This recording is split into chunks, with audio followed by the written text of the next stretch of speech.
Alright, hello and welcome everybody to another cast in Alchemy League Season 5. Magico438, welcome. Thank you for supporting our stream tonight. So, as probably most of you already know, but for anybody that's new, I'll repeat it, Alchemy League is a custom map league. We're on our 5th season so far. We've done, obviously, 4 before these, 3 of which were based on custom maps. We have a whole process that we go through. We try, if we can plan it out well enough, we try to have the maps themed around a common idea, I guess is the easiest way to put it. And the theme for this season is space, as you may or may not have picked up on from all of the introductory slideshow and such for the stream. So they're going to space this season. We got all kinds of cool space themed maps.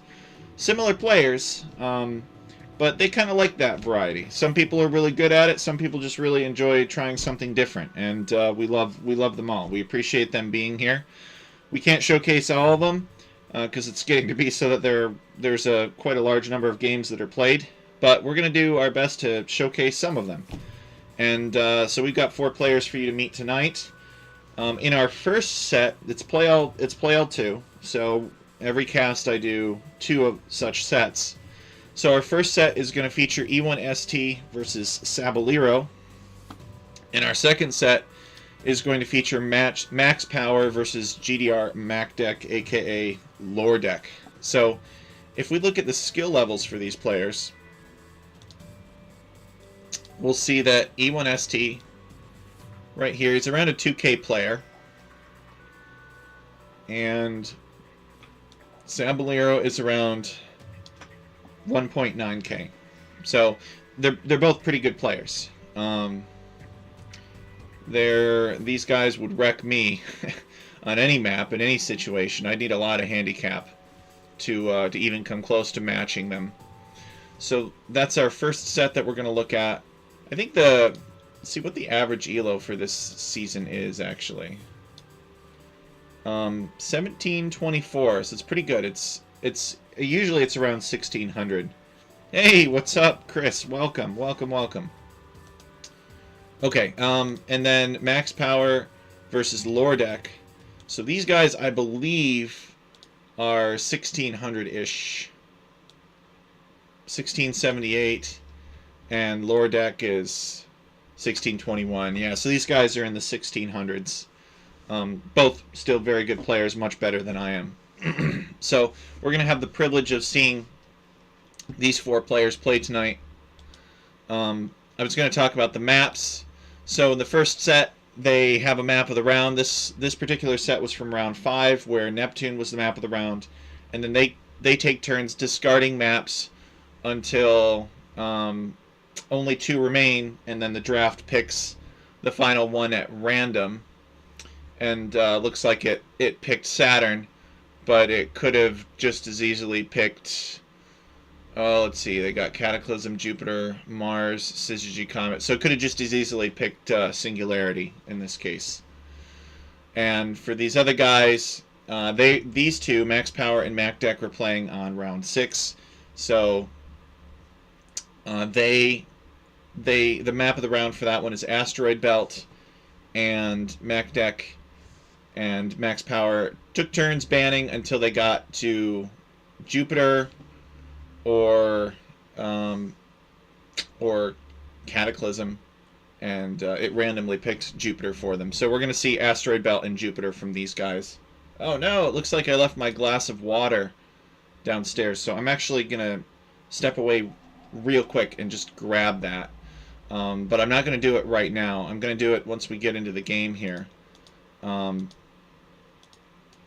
So their Civ drafts are, they basically get the draft will randomly ban 5 civilizations at the start, and then they globally ban 2 civilizations, and I believe they pick 2, get a snipe, and then pick 2 more. And so for E1ST versus Saballero, we could see Byzantines, Japanese, or Incas from E1ST. And for Saballero, we could see Gurjaras, Hindustanis, or Cumans. So it's a pretty big difference in style, I think, between these two players.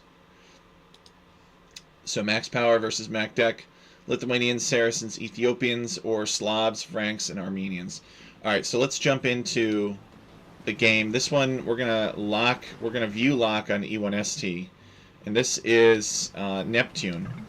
And so you guys can, I'll be right back. Let me just get my water.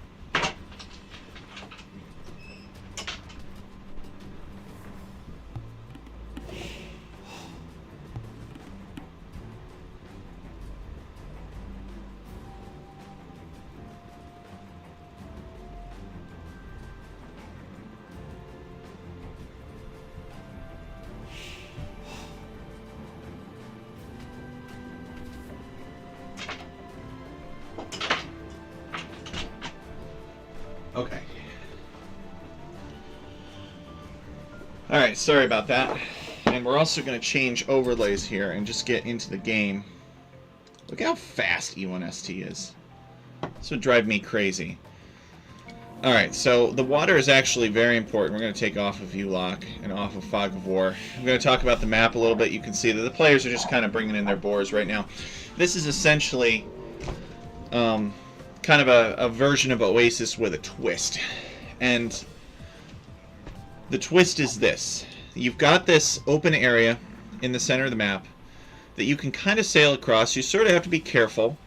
There are invisible Gaia units that are in the middle of the map, and they will prevent you from camping the center of the map. And actually, if you try to sail straight through, they'll also kill you. But you can kind of go around the outskirts. The transport ship is faster than land units anyway, which is sort of interesting. it may look like this is a water map, but indeed this is not a water map. This transport ship, they didn't build this, they started with this. There's no beach on this map. There's nowhere that you can dock. You can build all kinds of buildings and stuff like that on these mangrove shallows, but you cannot dock. So it's actually a land map. This transport ship, wherever it is, right here, it's got some special rules because you can't build more of it. And it's not worth garrisoning to fire upon. The transport ship can hold 232 units, so if we go back to the player whose perspective we're on, you can see that it can hold 232 units. It regenerates health, but most importantly is if it is ever destroyed, it respawns automatically. So there's that. You can never permanently get rid of this thing. Now, if this thing is destroyed while carrying some units, the units in it are destroyed, but the transport ship will come back. What do we got over here? Just a boar. So that's a little bit of a twist. It's basically Oasis with that twist. It looks like E1ST has stolen a bunch of pigs. Oh no, that's very, very bad for Saballero. He is playing as the yellow Incas. And Saballero is playing as the purple Cumans. So this is a disaster. You got to be very careful about your pigs. And I think that Saballero is actually thinking about diving these pigs right now. He shouldn't be too worried about this transport ship dying. I mean, who cares? But he should definitely come back here and try to take these pigs. Get some revenge. I've heard that Celts are very nasty on this map because their transport ship can just sail underneath the town center and take however many pigs it wants and then leave. E1ST. Wait, what? What happened? What happened? Oh, Saballero, he had no food underneath his town center. Villager died to the boar, the elephant, and so he called the GG. That was very quick. He must have been very demoralized. Oh, that's too bad. Classic Neptune play, yeah, the stealing of the pigs. Was that his first boar, though? I think this was short enough that we can go back and rewatch it and see exactly what happened. Let me come up here and let's play again. See if we can get an idea of what happened. So we uncheck the fog of war. Okay, no, he's actually got 3 boars here. And we'll watch from Saballero's perspective. Does E1ST come over here and steal a boar? No, he gets his first boar. Okay. Saballero gets his first boar. And he's got his pigs over here. This is what I would do. And he brings in his second boar. That's good. And now E1ST comes over here and scoops up the pigs. And then Saballero comes and... Oh, E1ST was interfering with the laming. He was laming here. He was interfering with the boar lure. Quickest Alchemy League game ever of Season 5. I think so. E1ST with a very decisive Incan lame.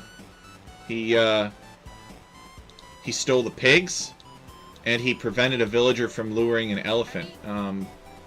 Saballero's Photon Man was out of position. That is unfortunate. Saballero maybe also could have used his transport ship to help, or maybe used his transport ship to steal some pigs back, especially in this scenario. With the villagers on this side of the town center. I don't know that it was over, but it was frustrating. I wonder if... And it looked like Saballero was avoiding the town center with his transport ship too. Maybe he doesn't realize that the transport ship respawns. So, there's not really any reason to be afraid of this town center, because even if you lose your empty transport ship, you know, you'll just get it back. The German player's name means iced tea. Wait, this is how you spell iced tea in German? I'm just saying what I see. I don't know that it's right, though. I've always wondered how to pronounce it. Well, anyway, we'll go on to the next one. But that was a pretty quick game. Game 2 is on Saturn. So, iced tea. Iced tea. Otter says that's how you pronounce it. So I believe him because Otter is a native German speaker. Oh, look at this. Sabelero starts with a couple of berry bushes underneath his town center. He is playing as the purple Gurjaras, and he's got this boar right underneath his town center as well, and he's got another one out here. I'm not really sure of the disparity. I think actually you get 3 boars on this map. Let's see. 1, 2. Where's the other one?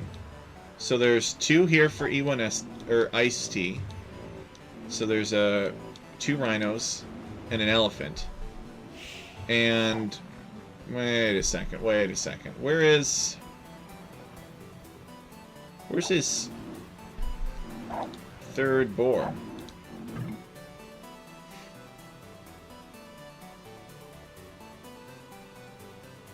Restart. Yeah, let's just check.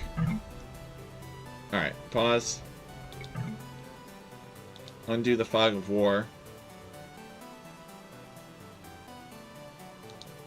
So, this is very strange. So this rhinoceros is right underneath his town center, which is wrong. The rhinoceroses should be at least a little bit ways away. And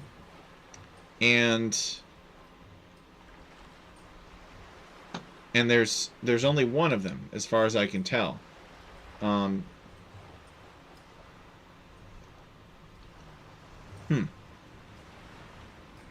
Alright, Ice-T is playing as the Byzantines, the yellow Byzantines, and Sabelero is playing as the purple Gurjaras, as I said. So I'm not really sure what's going on with his rhinoceros spawn. That is very, very unusual. I wish that he had known about how many rhinoceroses the map is supposed to provide. Maybe he could have said, hey, we need to restart because I didn't get all my boars. He may not know yet. Let's switch to his point of view and see what his exploration is and see if he knows. He's coming out here for fish. He's going to build a mill. I'm not sure why he picked Gurjaras on this map. Maybe if somebody knows why Sabelero picked Gurjaras, that would be helpful. Why they could be good on this map. So he brings this one in very easily and kills it. Oh, no. Oh, okay. He's sending his sheep. I thought he was getting them away from his town center again. So Gurjaras can garrison sheep in mills, and it provides a steady trickle of food. And then he's going to take this elephant as well. He's been looking all around, but he hasn't found his other boar yet.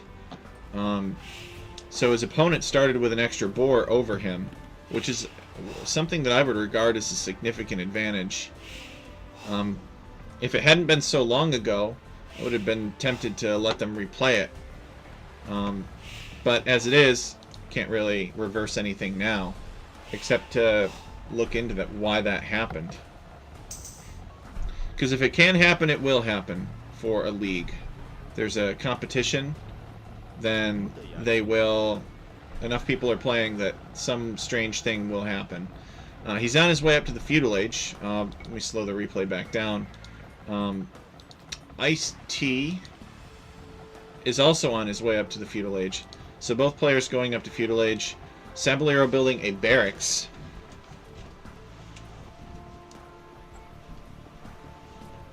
And he's heavily on fish because he is down a boar. Alright, so Sabelero is now feudal age. What's he doing with it? Well, he's building a stable. So we're going to see a Gurjaran scout rush.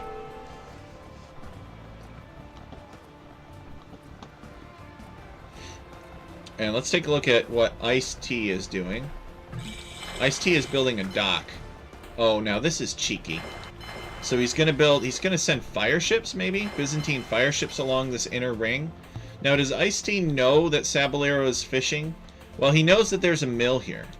And he's got his photon man here, so he maybe figures that where there's a mill, there's villagers taking box turtles. So he's going to build this dock, and he's heavily on gold. So, yeah, that dock is not for the purposes of fishing.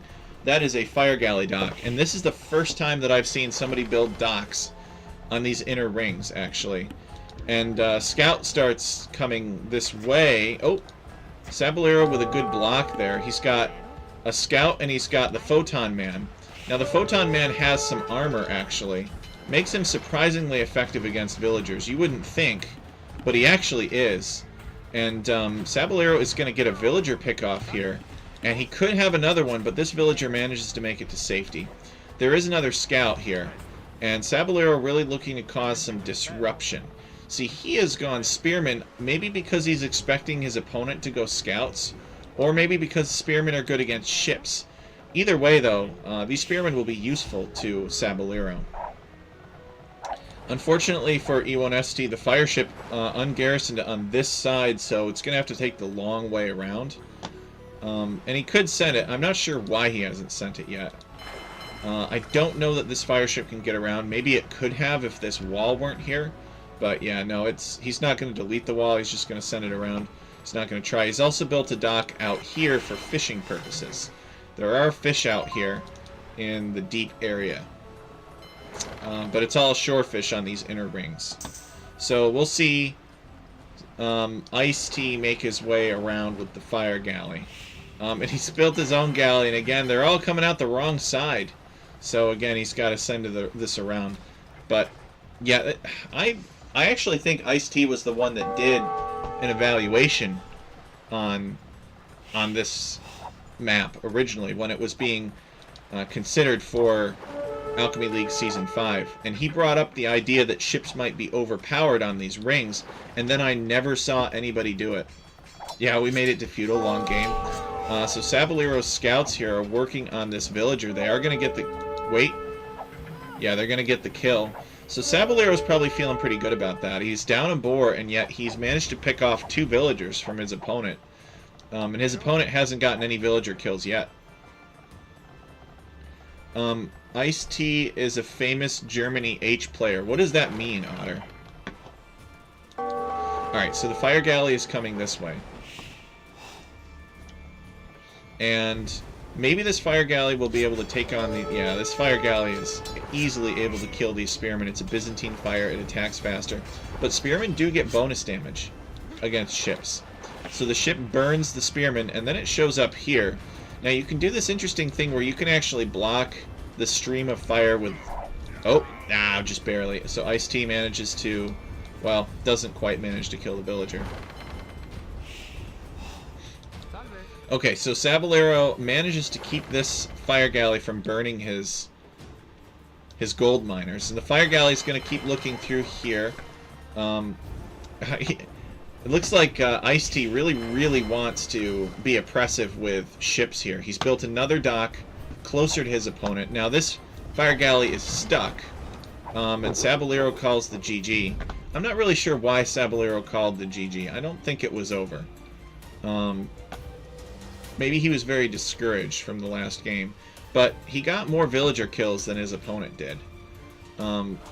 And he could have towered, I think. Let's see.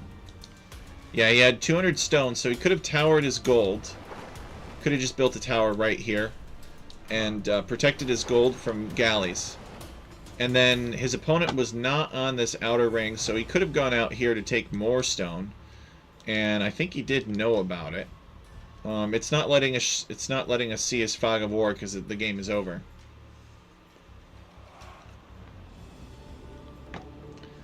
Ice-T was a famous Germany H player. Germany H was the 8th best team of Germany in the Nations Cup. I'm not familiar with that one.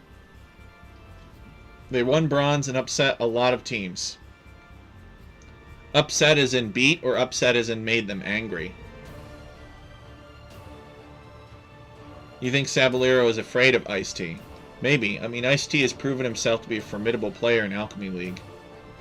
Actually, I think in terms of like wins, he's about average, but what I like about Ice-T is that stuff like this. Like, I'll look at this map and be like, oh, I've never seen that strategy before. He'll think of it, somehow make it work half the time. And then there are other players that'll just apply the meta to Alchemy League maps with mixed results. As in, one is an underdog. That's quite a good achievement. You know, sometimes I think that maybe we don't give the players enough time to explore the maps in Alchemy League because we basically just have Alchemy League last for a quarter of the year. Yeah, upset, not upset. Yeah, I understand what you mean. I understand now. You know, maybe somebody watches the stream and they see Ice-T try this, but then they maybe figure out a way to do it faster or with a different civilization or something. But that will probably not be explored because of how short the league is and how demanding it is that we move on to another set of maps. But nevertheless, a pretty nice strategy from Ice-T here, dispatching of his opponent. I think his opponent had a little bit more fight left in him, but that's not really for me to decide. So now we're going to look at the two Italian guys. I don't know, maybe Otter, I've literally been saying E1ST for like all of last season. That's what I said. Hey, Hyder, welcome. I said it a lot. Okay, so now we're going to watch these two Italians face off. We've got Max Power, aka Mark Landers, versus MacDeck, aka Lordeck. And let's load the replay here.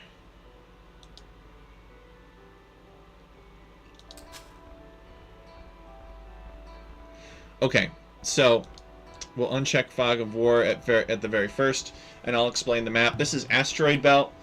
This is one that I made from scratch. It's a pretty heavy map, actually, somewhat expensive map to make. A little bit sensitive to team positions, too. Basically start on this little asteroid. There might be like a few ruins that you can chop.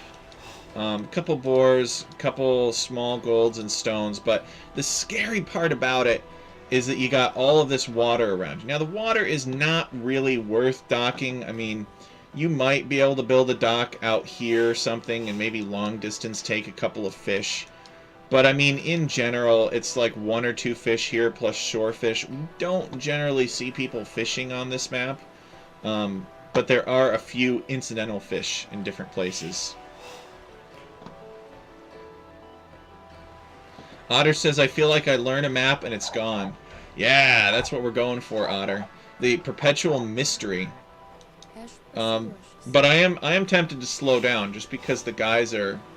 It's like they can't keep up. Uh-oh, a rotting pig here for Max Power. What's he doing?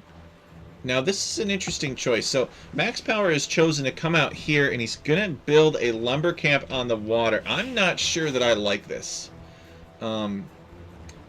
I mean, is this wood line better than these wood lines? Yes. Well, actually, no. Because these have 350 wood in them apiece, these ruins. And these mangroves only have 100. Now, maybe it's a little bit more backward, and that's how he's looking at it. Or maybe he's looking at it like, you know, I couldn't sail a ship across this, so this is actually a pretty safe location. Maybe it's good that meta truly can't say... Exactly. There's arguments for and against it. You'd love to play a lot of them again. I've heard that feedback, too. We might have to do, like, a best of Alchemy League or something like that. I'm still thinking about how to implement something.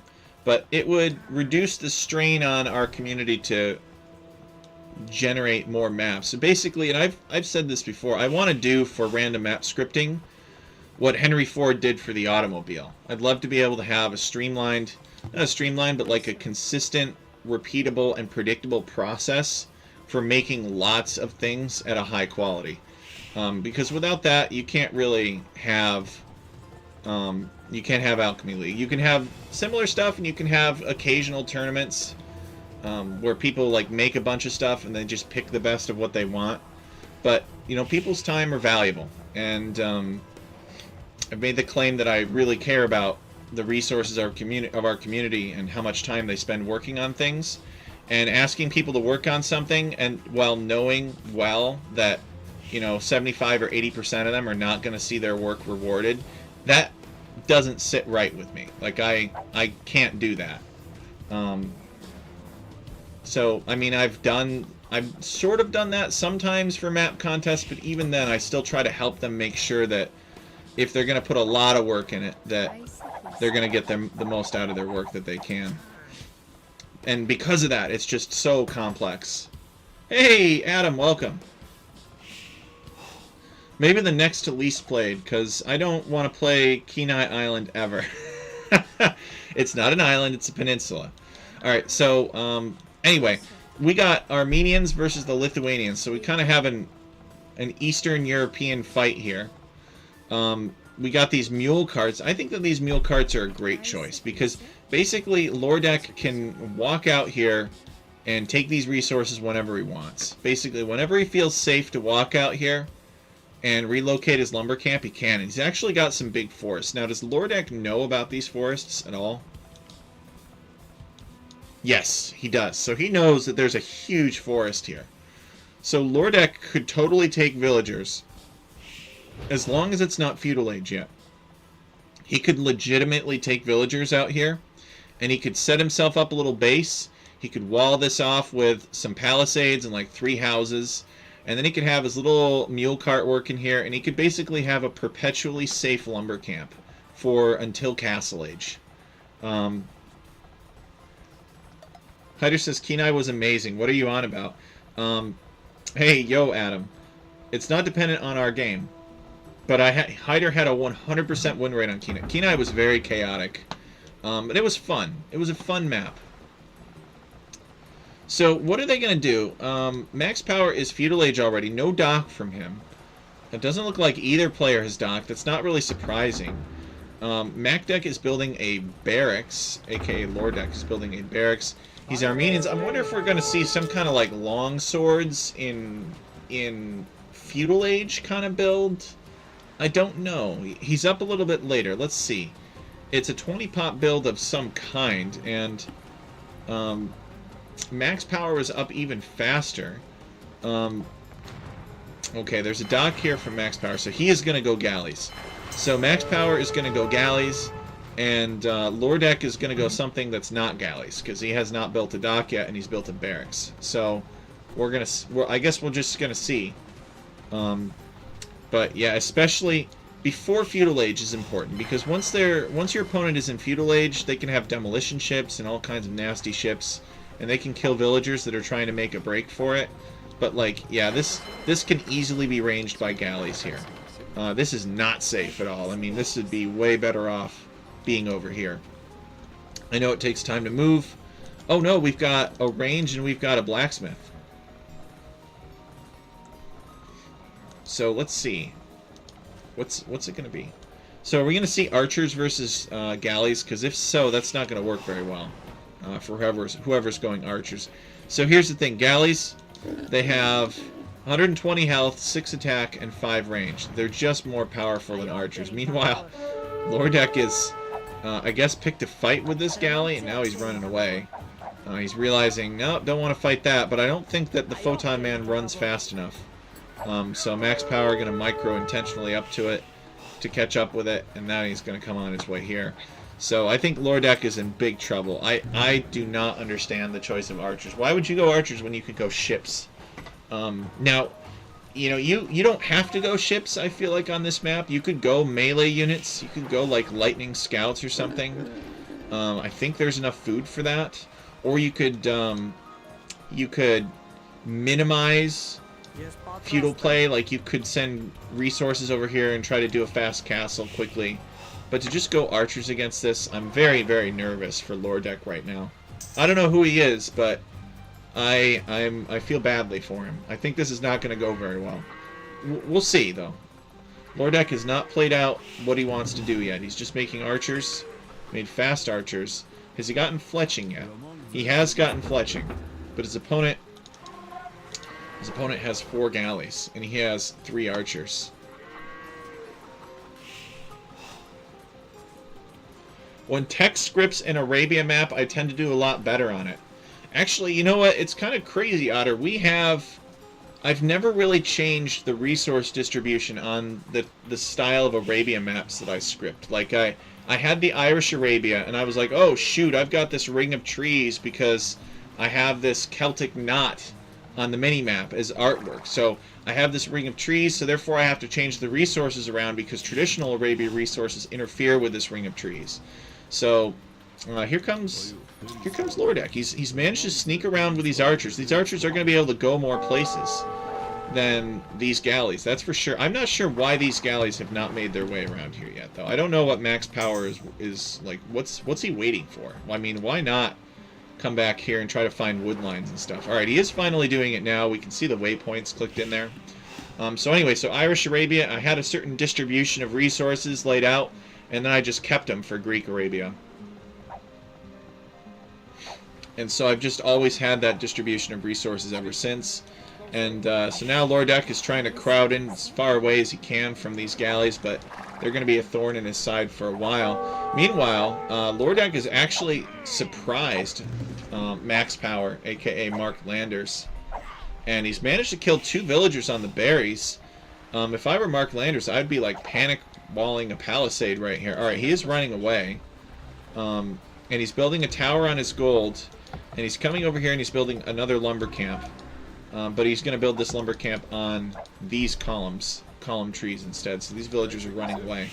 I think he feels that this area is largely secure. He's also building these houses, not because he's housed, but for vision and for actually a wall to keep the archers out. Because he does not want these archers getting in. And actually, he's bought a tower, and he's going to build another tower here. So Lordek doing a lot of damage with 4 archers. I mean, he's forced down 2 towers and 4 houses and a palisade.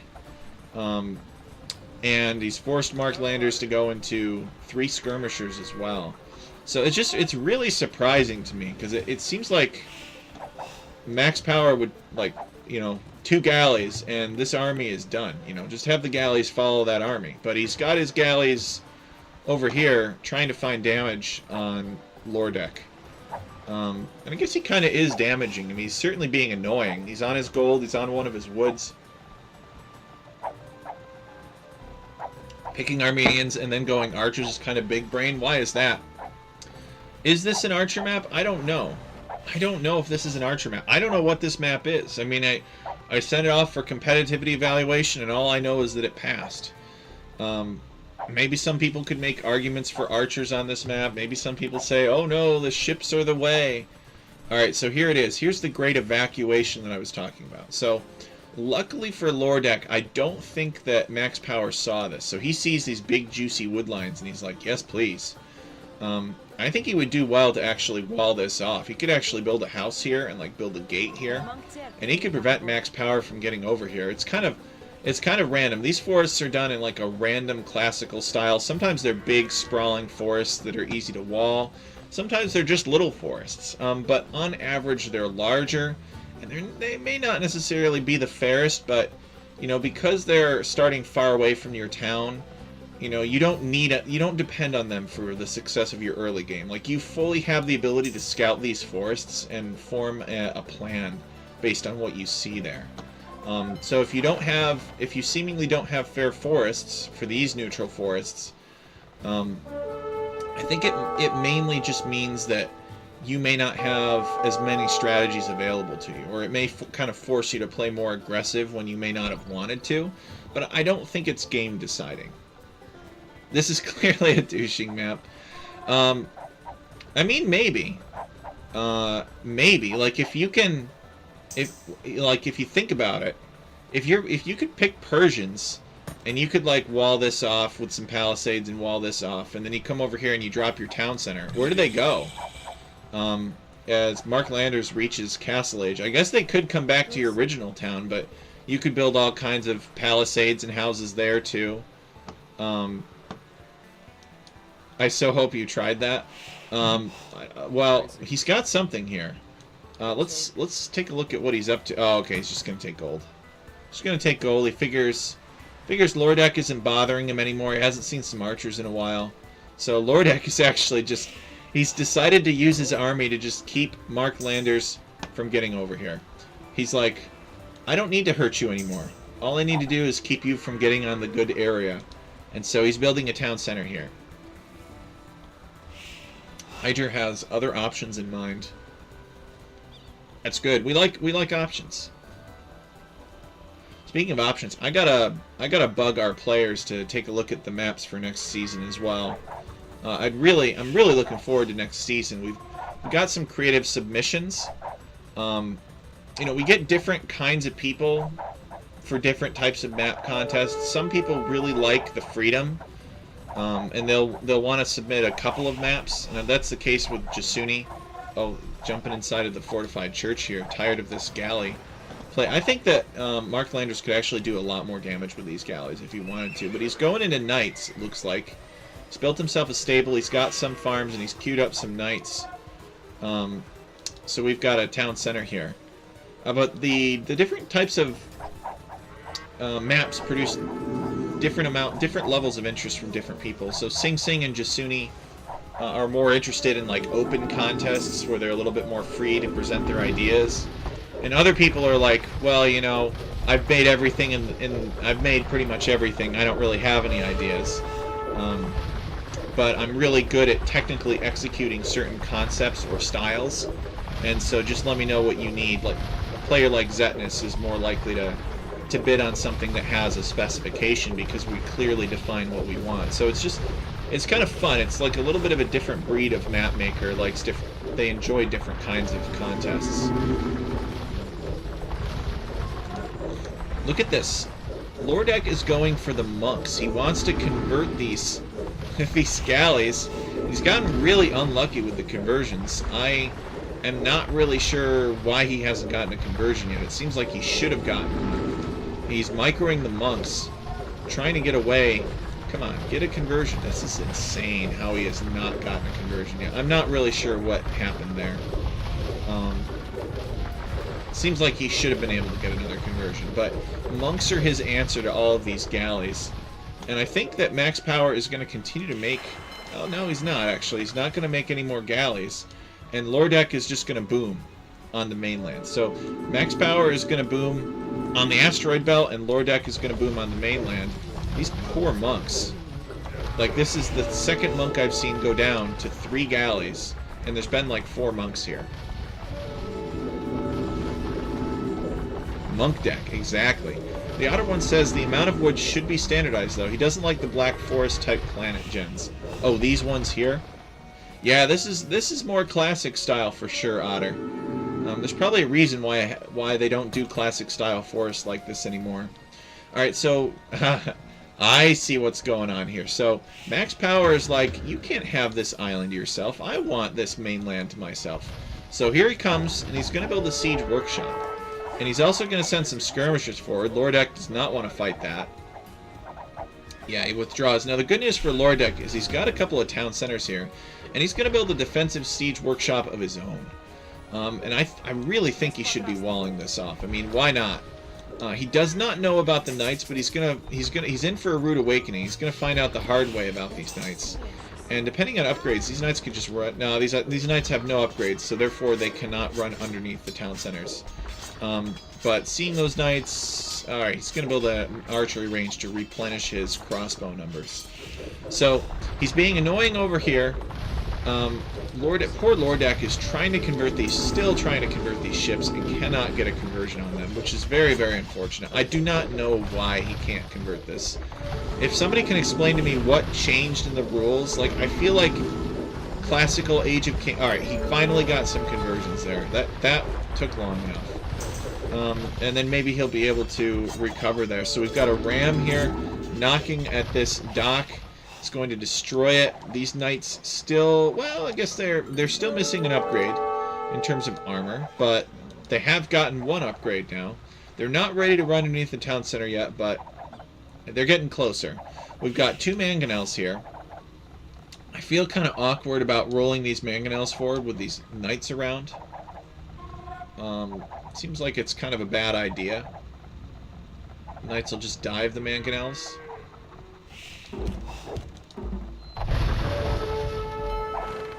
Crossbow finishes that mangonel off. That's actually pretty clutch for Lordek. And Lordek has built a university, so what is this telling me? Is this saying that he's on his way up to the next stage? No, it's saying that he wants ballistics for a change. This crossbow is not going to make its way out. Mangonel actually scaring away knights. It's not every day you see a mangonel scaring knights off like that. Monk's trying to get some conversions, but Lordek very unlucky with that. Seems like his monks never get conversions. It has been a wild game. Max Power is dominating on the asteroid belt, although Lordek has gotten a few conversions. Yeah, it's nice when like people are similar skill level. The map is sufficiently oh my goodness, man. Lordek getting hit by this mangonel and deciding to micro his mangonels right next to it so he can't take another hit. That's funny. Max Power is on the run. He's on the run.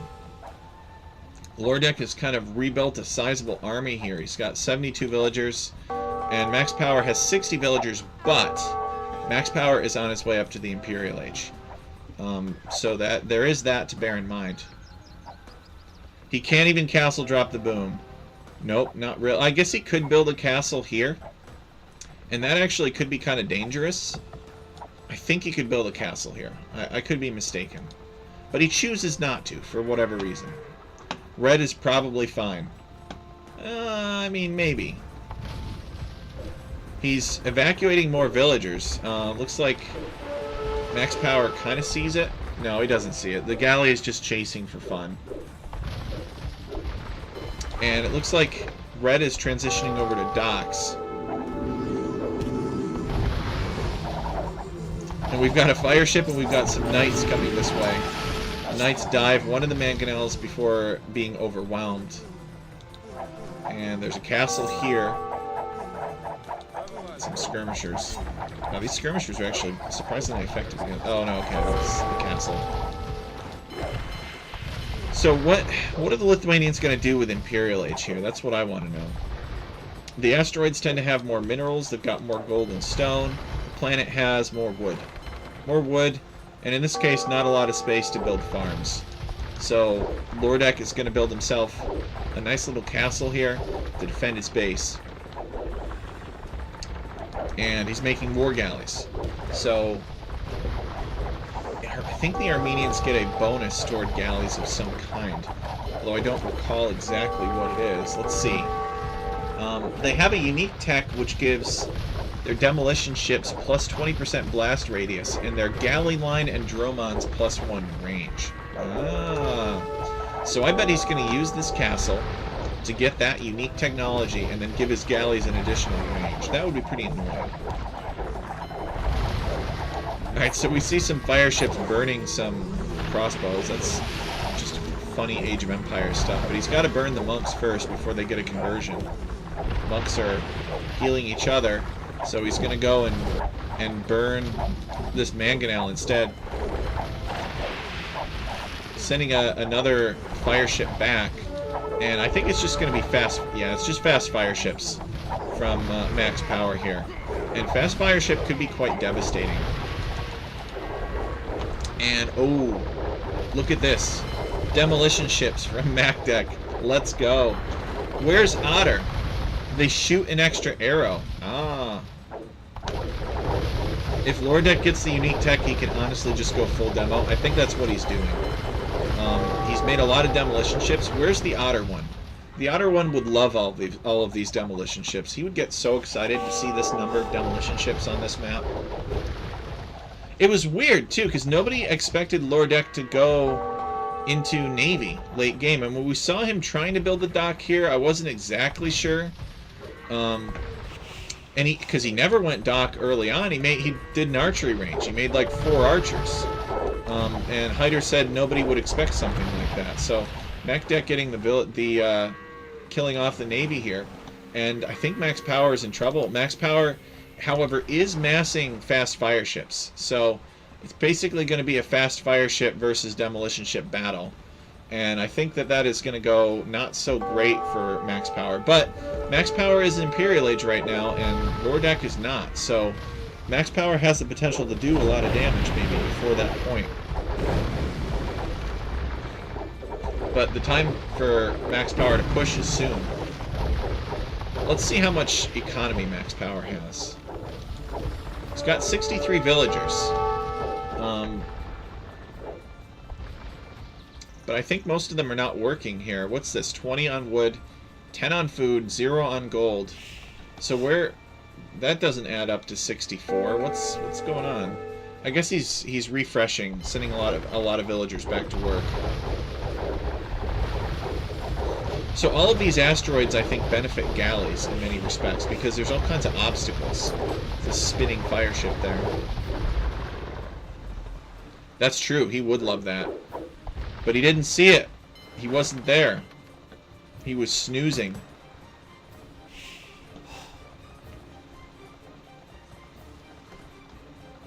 So let's see. Max Power is getting careening, I believe, to improve... No, maybe not careening. Maybe another technology. Dry dock. There it is. This dry dock will allow his... Ooh, that hurts. Will allow his ships to travel faster. So his fast fire ships will be even faster. They're trying to avoid the... Oh, yeah, that's... The demolition ships are very devastating. Just so much damage done. And MacDeck has reached the Imperial Age. Max Power is in trouble. MacDeck's economy is just much larger than... Much larger. About 20 villagers larger than Mark Landers here. That and Mark Landers just has a better unit composition. He's got the demolition ship and he's got the war galley here. So what does Max Power do? He can't really take these resources. I mean, there's still plenty of wood to be had. And he could probably come over here and he could take this wood, so it's not like he's out. He's going to go into Galleon. So he's getting the Galleon... No, wait, that's MacDeck. MacDeck is going to go into Galleon. Alright, he's just going to spam more fire ships. He's only got 3 docks. I think he needs more. Okay, he is building another one. I don't think this is the best place to build one, though, because they could get stuck back here. But it's a good start. You know, honestly, I think that castle pushes could be pretty effective, too. Like, if Max Power, like, built a castle right here on this mound, he could protect this gold, maybe this stone, and maybe this stone as well. And, like, ships are terrible against castles. And then maybe he could make... what would he do against trebs, or siege ships, or dromons?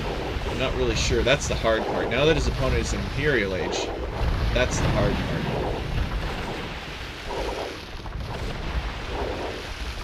He's got a single fast fire ship here, a sacrificial fast fire ship. Lordek not taking the bait. He's not going to attack it with his demos.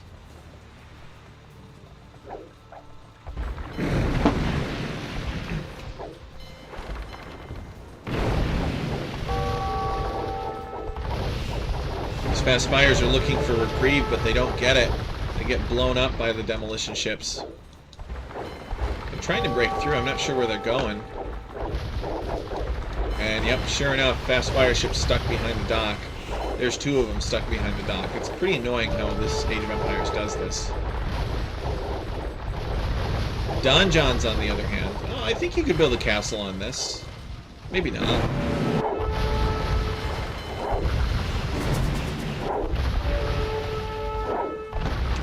I want to see the kill-to-death ratio at the end of this game, but Lordek is definitely in a commanding position here. Max Power, he keeps on building docks.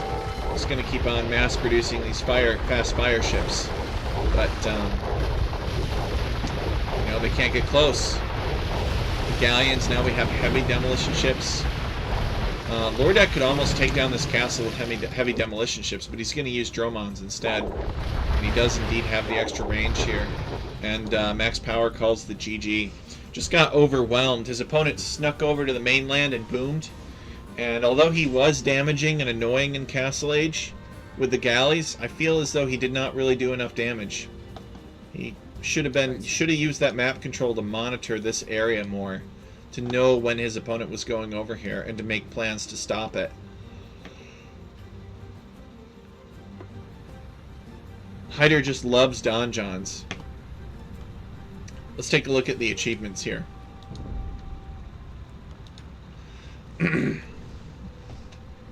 Actually, it's closer than I thought. I think that's because of demolition ships, though. Not really counting as a unit lost, because their whole point is to be lost when you make them. If you make a demolition ship and it doesn't blow up, it's not doing its job.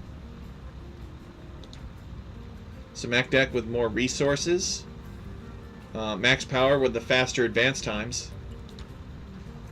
Mech deck with larger economy and more relics. Although, he didn't end the game with any relics, which is weird because the Lithuanians get that free relic in their monastery when they build it. Really. Yeah, it's not there anymore. Oh, he's got a monk with a relic right here, it looks like. I don't know what the plan was. Was the plan to move this relic or something? Wait a second. Yeah, no, there's other relics on the map, so it's not like it was giving him a relic victory. I don't know. I don't know. Not that much larger, no. Economies were similar. So now we're going to see these guys go at it on Jupiter.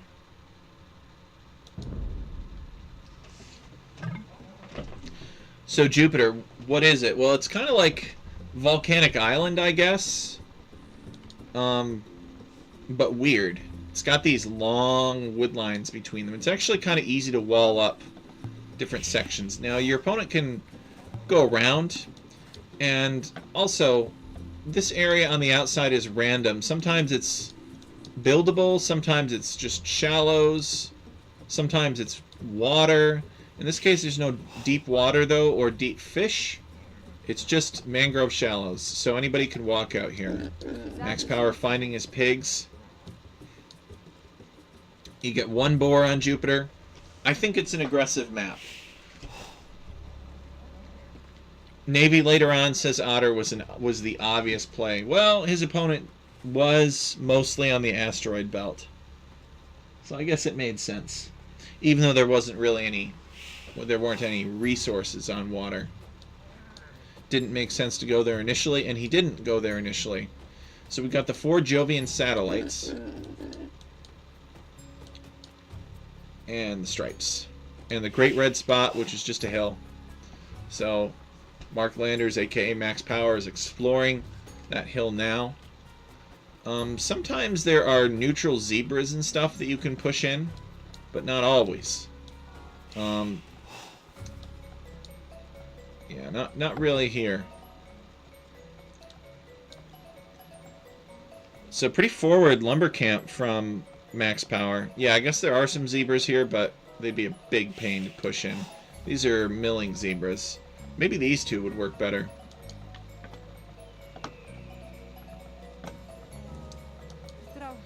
So Lordek is playing as the Red Slavs, and Mark Landers is playing as the Yellow Ethiopians. So, are we going to see archers versus scouts?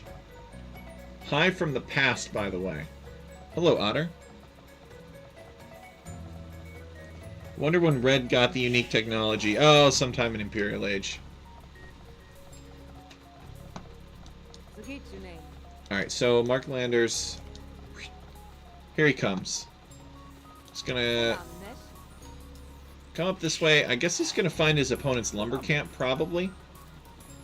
Or is he just gonna push in the zebra? Oh, he's gonna push in the zebra. Wait. No, he's not gonna push in. He's just gonna loiter there. Alright, that's an interesting choice. Probably doesn't realize what's...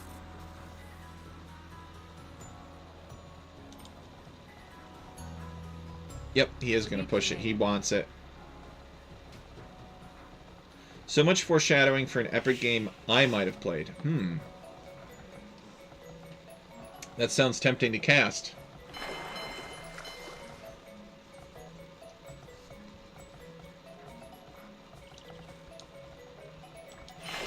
Oh! Max Power has docked. I don't agree with this at all. I think this is a bad idea. He's building a fishing ship, too. I'm not sure how I feel about that. I mean, there's one fish here. I mean, there's one here that he built his dock next to, and the next closest fish is like 20 tiles away. Yeah, this is, maybe not quite 20, maybe more like 15. Yeah, this is not ideal. I don't think he wants to fish this. Wait, no, there's a fish there. Okay, never mind. I guess they're closer than I thought. Still, not really worth fishing in my opinion. Oh, MacDeck has missed his pigs. What's going on with that? How much did he miss them by? He doesn't even look for them. He doesn't even know to look for them. What? So MacDeck is having a rough Dark Age. He's missing... He got his boar, at least. He's missing these pigs. And he's not on the fish at all, so he's farming. So MacDeck is going to do a fast castle. As Slavs, basically. He's thrown down a bunch of farms. Maybe this really is on purpose, though. Maybe this is not improvised. Maybe he's just like, yeah, you know, the map is easily wallable. I'm going to push in a zebra. And I'm just going to go fast castle. I'm going to build castles everywhere. I'm going to use that Slavic unique technology with the wood. And it's going to be awesome. I'm going to secure all the wood with wooden castles. And I will crush my opponent. I think this is a mistake, though. I think that this map, you can get up to the feudal age pretty quickly. I mean, he's on his way up to the feudal age. Actually, if you're MacDeck, I don't know how he did this, honestly. He's missing 2 pigs. Maybe it's just that the Slavs farm faster or something. No, I take it back. He's building a barracks. So, he is planning on going scouts. He would have liked this zebra, I think. Okay, Mark Landers is leaving him alone. So he's doing a scouts build. It's not fast castle. It's just too fast for fast castle. Mark Landers is going to have similar timing. It's probably going to be archers for him. He's building a barracks now. Usually the red spot connects the lines. I'm not really sure what you mean by that, Otter. So he's in feudal age now. And where's the stable? It's probably going to go here as soon as he gets the wood for it. He's just going to build this palisade first. Nope, it's going to go up here. It's building a stable up here. So what's she doing? Alright, she's just going to finish the wall. Not on the no-hill gen. It's true. This version of Jupiter has no hills here. So you could play a little bit more boomily on this map.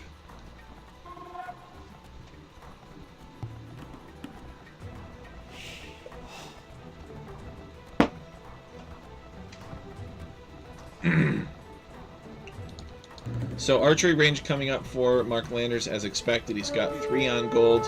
So this is telling me he's going to open 1 archery range. Going to build archers from 1 range. And he's going to be pretty disappointed because they're going to get over here and they're not going to be able to get in on max power.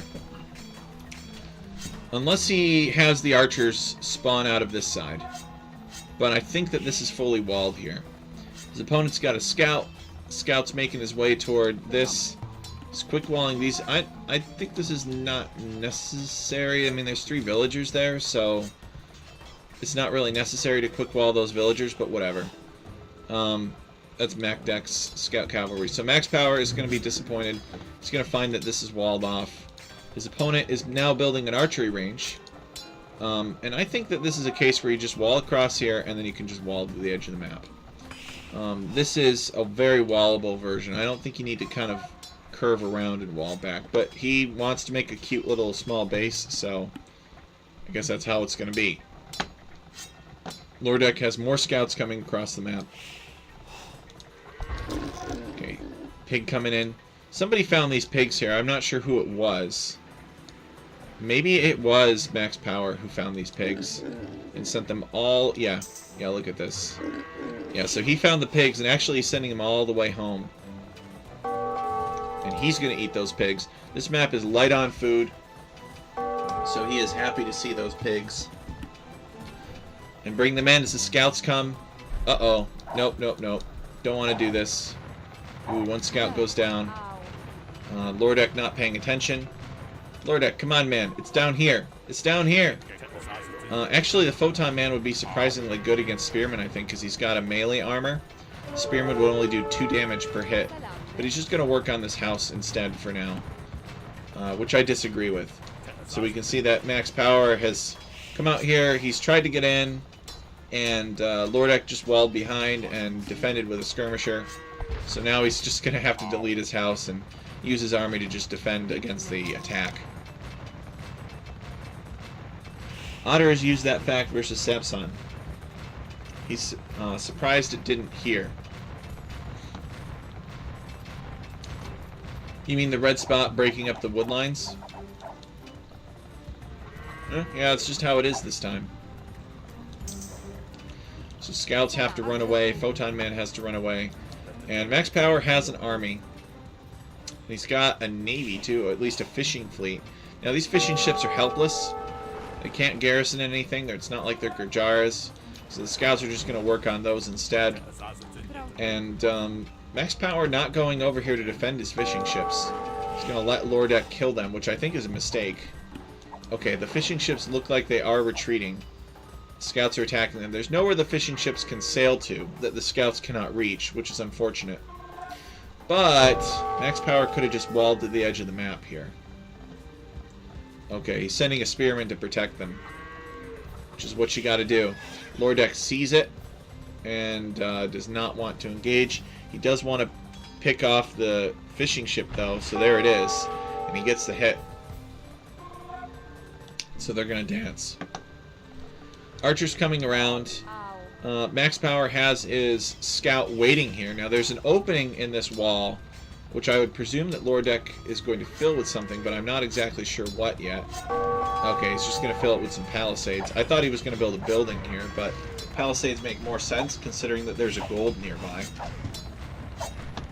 Back to live Otter, by the way. Now you sound drunk. Otter, are you writing that in the correct chat? There's no way I can sound drunk. I'm not drunk. Photon Guy buffs scouts play a lot because it counters the spears. Exactly. It's a good observation.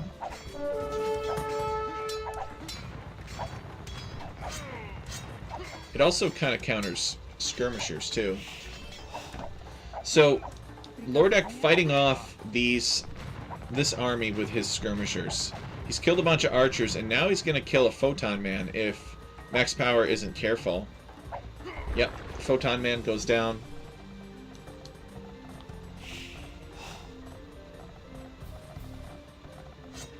Oh, you went from 2 times speed to 1 time speed. It has that effect that people sound drunk when their voice suddenly slows down. I see.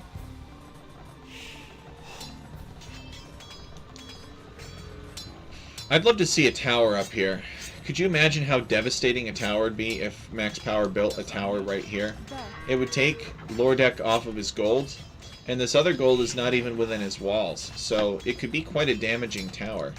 But instead, Lordek is going to build a market. And he's got a couple of villagers loitering around here. I'm not sure what these villagers are for yet. Okay, he deletes the house.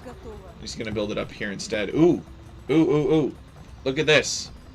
Oh, no, no, he stopped. No, go back. Max Power, go back.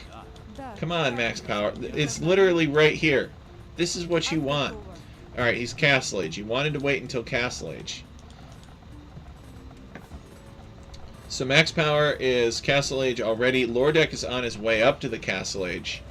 And I don't think these villagers can prevent these archers from getting in. And presumably we're going to see Max Power upgrading to crossbow and get the range upgrades. He's building a knight. 1 random knight for some reason. And he sees that his opponent is still feudal age, and now is the time to push. So 1 villager goes down. He's going to try to get in here. The pikemen are working on the wall, and he wants to get in. And yeah, Lordek is going to be able to wall him out. I think he's going to build a couple more houses. Archers see it, they're vulnerable to it, and this could be an instance where, you know, somebody was a little bit faster, they had good pressure in the feudal age, and Lordek is on the ropes. He's a little nervous. Lordek, I think, has a little way to go before hitting Castle Age. He's on stone now. This is telling me that he wants at least tower defense, probably a castle of his own. Now, he did manage to complete these 2 houses, though, which is important for him. It's going to slow down Expo beating Archer. Oopsie. That amount of farms with Slavs is insane. This early in the game, that's a lot of food income, but it's also a big investment.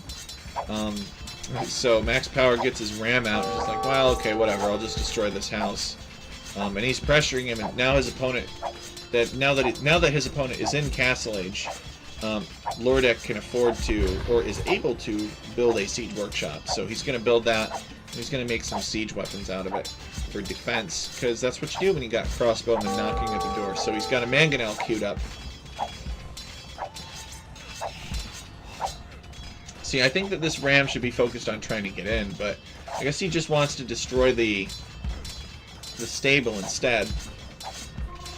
Don't think that Max Power has made any other siege weapons, but I guess we'll find out. Mangonel here. I don't think that MacDeck is going to be able to save this stable. No, he's not. He deletes this house, so this is telling me that the castle is going to go here. Or he desperately wanted this Mangonel to be able to path anywhere. So he gets a decent hit on that ram. Lordek trying to keep this house alive. Now Max Power is going to micro against the Mangonel. He's really trying to get in here, but his ram is dead, so his progress has been significantly slowed, but somehow these villagers managed to destroy the market. And so what is this? So Lordek is going to come and build a new market. Oh, that's annoying. That's 175 wood down the drain there. But this is the castle that he really needs. It secures his gold. It secures his wood. So this is the castle that he really wants, but it was not without cost. This is an expensive castle considering the damage he's taken to get to this point.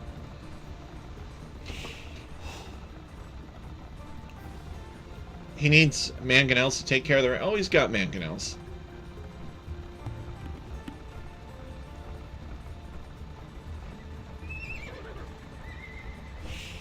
Double-click the flag so that we can see the text. Aha! There we go. Thank you. Sorry, I just saw that. Oh, I always forget. Noob caster. Yeah, Lordek is going to go on to this stone as well. I think he's going to go for the castle technology. I don't know you really need stone for that, but it'd be good for him to secure this gold right here because it's not really in a safe place. And Max Power has built some knights.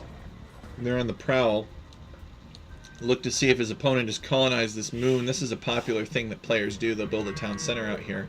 He's going to get here and he's going to see that his opponent doesn't have anything. Yeah,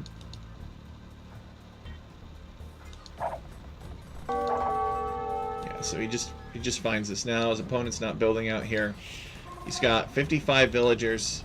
He's on 2 town centers, and he's going to build a university in the back and sneak ballistics in. And he's got an army of crossbowmen coming around the outside of the map, and he himself is walled off. So he's not too worried about a counterattack from his opponent. So we'll see if we can get any damage in here for Max Power. Maybe he'll get lucky and walk up on this wood line and kill like 6 villagers. There's a relic. You know, Alchemy League is standard victory, so if you get all the relics, you can start a countdown to win the game.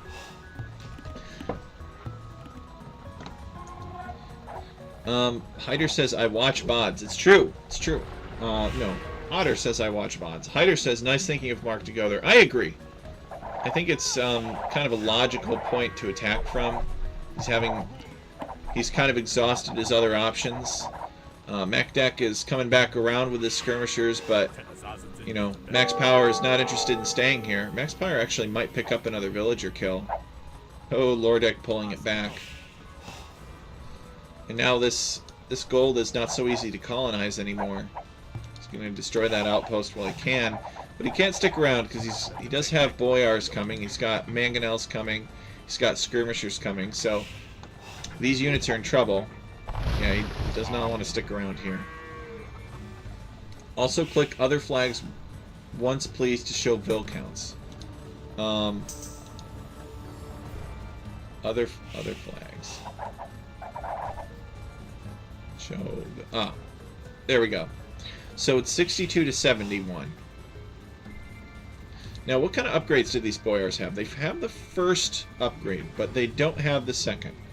They have the same pierce armor as knights. In theory, they'll be just as good as knights against archers. The difference is that they have, and I think they have the same attack too. Let's see. 12 base attack. These guys have 10. Actually, they have a little bit more. Same HP. But the Boyars have way more melee armor, so they're better in melee. MacDeck very paranoid. He's building all these outposts here to keep an eye on what Max Power is doing. Give him some heads up. I think it's worth stonewalling off to this edge of the map, but maybe that's just me. Maybe I'm delusional for thinking that way.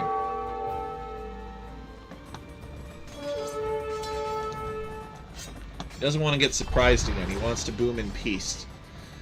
Villager count is actually similar now. MacDeck only 5 villagers behind. Mark knows this map a lot better, I feel. I think so, too. I mean, he found all of his pigs, and he found his opponent's pigs. That's a pretty good sign. Skirmisher raid from MacDeck, but he's forced to turn back. I don't think he killed anything. For this particular generation, you can, Otter. Not on all generations can you do this, but for this one, because this is all hybrid terrain, you can. It is not on all the gens. Some of the gens have shallows that you cannot wall on.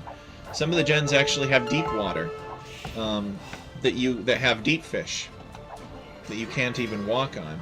So interesting. So we've got a Shotel warrior here ripping through some skirmishers.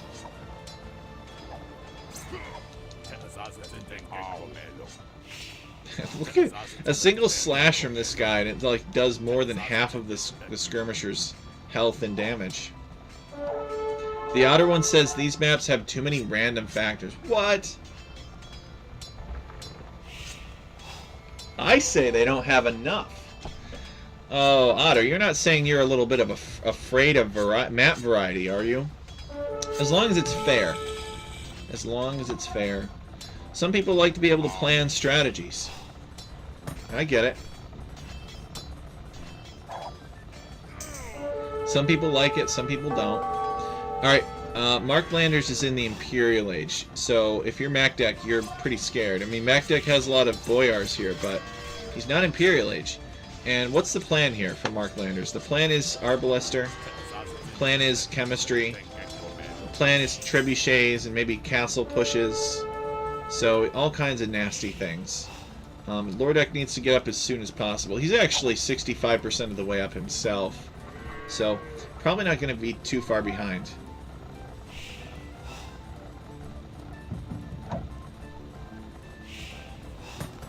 Well, actually, Otter, all of the different possibilities are documented in the component spec for the maps.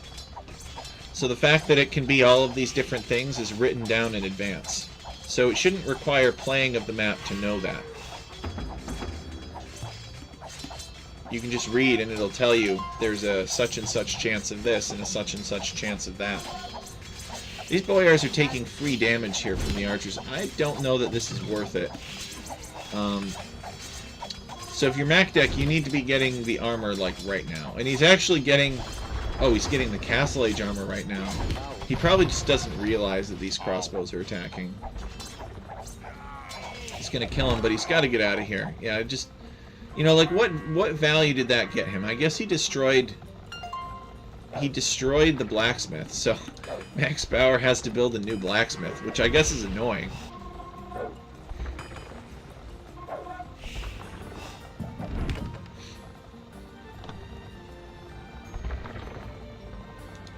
Trebuchet working on the castle. And so this is going to be a question of, can MacDeck mass up enough Boyars with enough upgrades? Or will he get killed before then? I think that's what he, you know, that's his win condition, I think. Maybe a few Scorpions to help out against these pikemen, but Max Power is getting halbed, so you know, he's really going to need to commit to Scorpion if Max Power intends to mass produce Halb.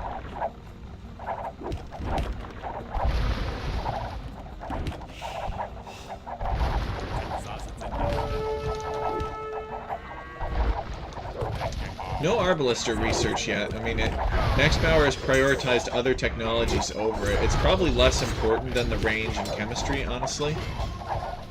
Okay, here come the Boyars. They're going to dive the trebuchets. Try to get some decent trebuchet damage in.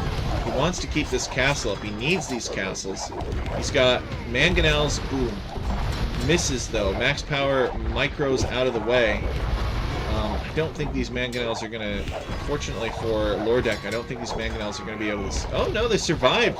Holy crap, they survived. Now, crossbows with chemistry are very dangerous to mangonels, though. They're not onagers. Castle goes down. That hurts if you're Lordek. Because now you can only build Boyars from a single castle instead of two. So it halves his production rate.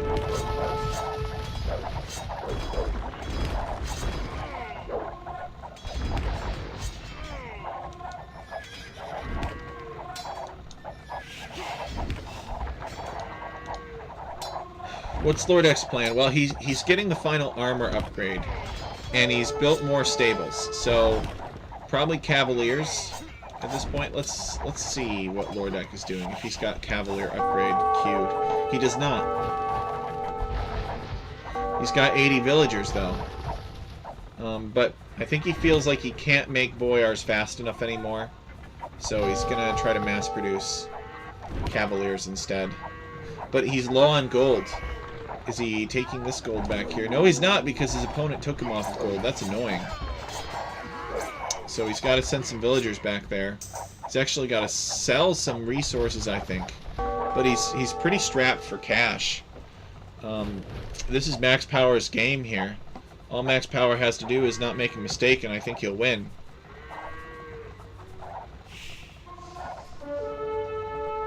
Oh, Pacho saw it coming, huh?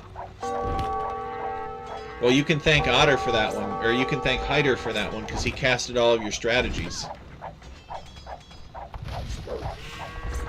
It is a wild draft.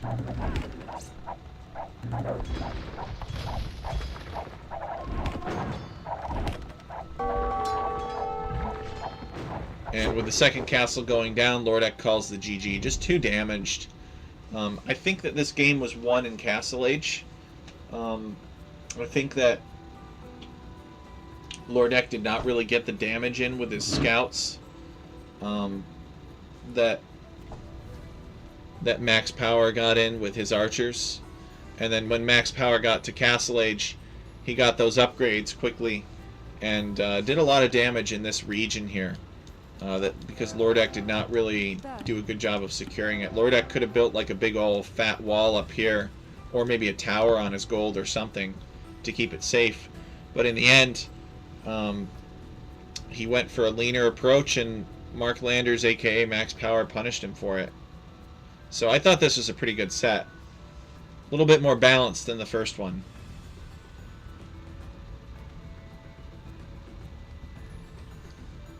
Three out of 3 is hard to plan for. Let's take a look at the achievements.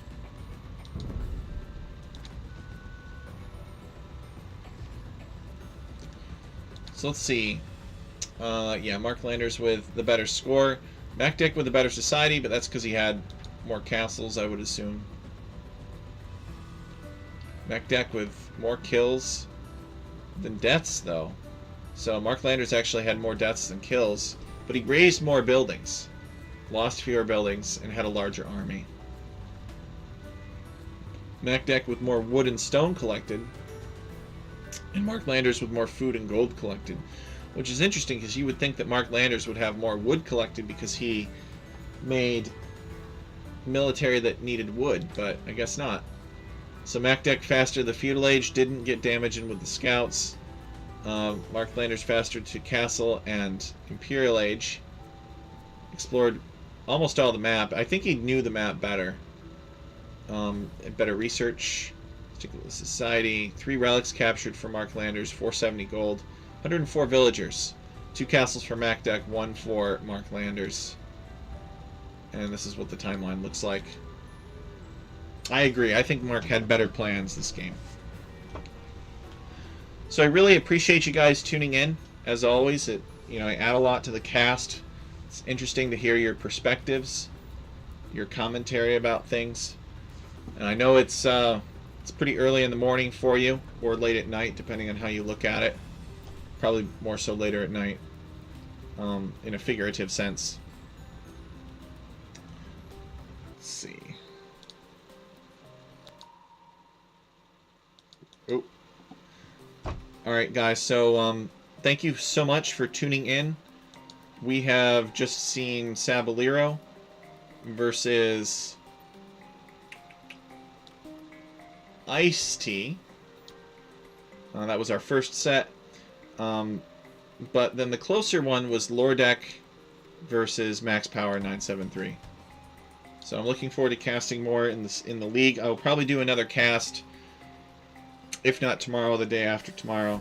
So thank you guys so much for tuning in, and I will catch you next time.